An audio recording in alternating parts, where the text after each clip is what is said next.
So before you get into any kind of heavy movements like a deadlift, it might be good to practice the pattern of hinging, which some of us don't do very well. This is where you're kind of folding at your hip. You're going to pick something up off the floor.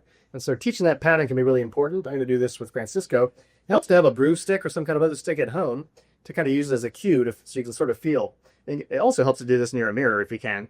But I'll show you how this works. You want to try to put the stick in contact with the head, upper back, and tailbone, right up against the body, so actually like a plumb line. But you want to have a little bit of space in here, so there's a little bit of a gap in the lower back. You want to try to maintain that gap. And when you're doing this, you're practicing this, the goal is to hinge at the hip, so you're folding right here at the hip and bending forward. And it comes back up, pushing the hips forward, like that, so your straight line, and then going back again. Now trying to maintain that position, head in contact, tailbone in contact, little space in here.